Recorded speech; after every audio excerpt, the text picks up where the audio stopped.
Eu esperei 14 dias, esperei 2 semanas para poder falar para a Isabelle. E a reação dela me surpreendeu. Oi, pessoal, tudo bem com vocês? Sejam bem-vindos de volta ao meu canal. Eu sou a Janaína Rodrigues, mãe da Isabelle, esposa do Cláudio. E hoje eu quero ter mais um papo de mãe, e esse assunto é bem delicado. É assim, como falar sobre morte com crianças. Não sou especialista no assunto, mas eu gostaria de falar como mãe mesmo e como foi a minha experiência. Quando a minha mãe, há 2 anos atrás, ela veio a falecer, foi bem difícil para mim poder falar para a Isabelle. Mas eu vou chegar nesse ponto aí de quando eu realmente falei para ela. Só que primeiro eu preciso falar para vocês que não foi proposital, né, um assunto de morte, falar algum dia com ela, mas a gente desde criancinha, desde que ela ainda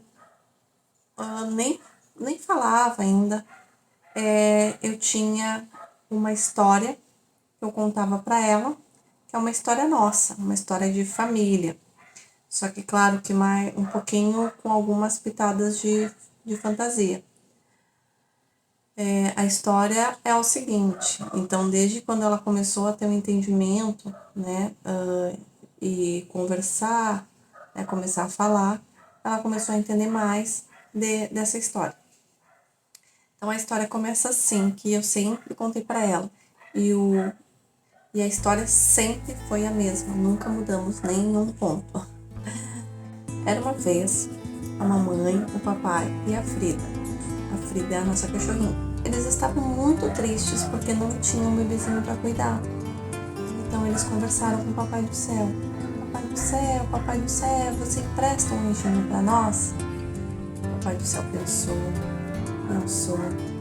Quando de repente ele mandou o anjinho mais lindo que ele tinha lá no céu. Você, pra gente cuidar, pra gente amar, pra gente poder fazer muito feliz.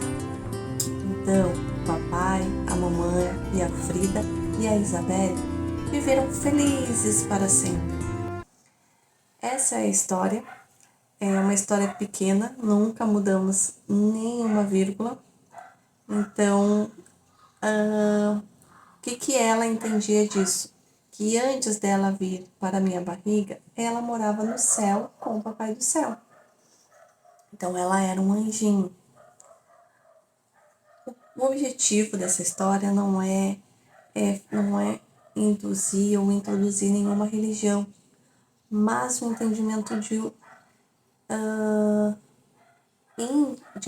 inconscientemente já ir alimentando uma espiritualidade nela. O que acontece? Então, agora vem a história da minha mãe. Há 2 anos atrás, a minha mãe estava muito doente. Foi para o hospital, ficou 20 dias lá, e no final, ela veio a falecer, veio a óbito.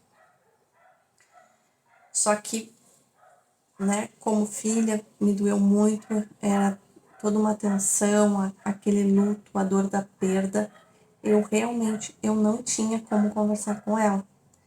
Eu esperei 14 dias, esperei 2 semanas para poder falar para a Isabelle. E a reação dela me surpreendeu. Quando eu falei para ela, eu expliquei: Isabelle, tu sabe que a vovó estava muito doente. E aquele dia que a mamãe foi no hospital de noite, o médico foi para conversar com a mamãe para dizer que a vovó estava muito doente e que ela precisava ir lá para o Papai do Céu. E a vovó Bela, né, que é Isabel, o nome da minha mãe, ela foi morar com o Papai do Céu. E eu explicando na maior compreensão possível, na maior tranquilidade. E quando ela escutou que ela foi morar com o Papai do Céu, ela entendeu. E ela chorou muito, durante, olha, uns 5 minutos, um choro muito sentido. Aquilo me comoveu muito, porque realmente eu não esperava. Tamanha compreensão da minha filha. Ela tinha 4 anos. Mas passou esses 5 minutos de angústia, eu acho que de dor e de tentar entender realmente o que tinha acontecido. Ela se acalmou e até então, toda vez que a gente comenta, a gente fala na vovó Bel, ela entende super bem que a vovó Bel não está mais aqui. Ela mora com o Papai do Céu. Então é isso, pessoal. Eu acho que a gente tem que falar a verdade. Não, essa questão, e não é nenhum julgamento, porque cada mãe sabe a melhor forma de falar, né?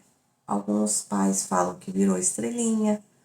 A única coisa que não é recomendado é quando uma pessoa, né, venha falecer, um parente próximo, dizer que essa pessoa foi viajar. Porque para a criança pode ter várias consequências, né? Uma delas, pô, foi viajar, não me deu tchau? Foi viajar e não volta? Será que não gosta de mim? Ela não me ama mais porque ela nunca mais voltou? Então aquilo ali vai construindo na cabeça da criança. E isso, dores, né? Vai construindo provavelmente traumas. E é isso que eu procurei evitar.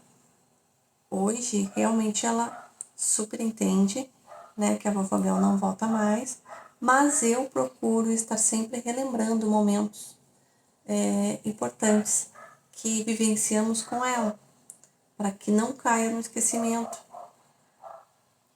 É a minha escolha, né? Então, eu quero saber de vocês, como é que foi, se vocês tiveram alguma experiência nesse sentido, e o que vocês falaram para as crianças. Eu quero saber a opinião de vocês. E, inclusive, eu quero passar para vocês até a opinião de especialistas. Olha que interessante. Se você pesquisa no Google como falar sobre morte com crianças, um dos primeiros sites que aparece é da Unimed Institucional. E eles falam: até os 3 anos, a criança percebe a morte como ausência e falta, e pode pensar que é algo temporário. Então, ela não tem ainda um entendimento por completo, né, um entendimento mais maduro. Entre os 3 e 5 anos, que é onde se encaixava a Isabelle, a criança ainda mistura muito fantasia e realidade, podendo criar teorias próprias ou mesmo se sentir culpada em relação à morte de alguém próximo. É esse o cuidado que a gente tem que ter sobre dizer foi viajar e não volta, foi para muito longe. E assim, pessoal, a minha opinião, a gente não deve esconder esses momentos, esses eventos que é natural da nossa vida, né, para as nossas crianças. Eles vão crescer e quanto mais a gente esconder, eles podem vir a descobrir da pior forma possível. E a gente perdeu a grande chance de poder amparar, explicar da melhor forma para eles. E construir, né, cidadãos, adultos, né, que conseguem lidar com esse momento de desapego, de despedida, de luto, com um pouco mais de maturidade ou com um pouco mais de tranquilidade. E então é isso. Eu quero pedir para vocês, se vocês gostaram desse vídeo, deixem um like e se inscrevam no canal. E eu vou esperar então o comentário de vocês, tá? Porque eu quero saber como foi a experiência, o que vocês acham, o que vocês acharam dessa forma, como eu lidei, e eu e o Cláudio, né, lidamos com a Isabelle. Tá bom, pessoal? Muito obrigada e até o próximo vídeo.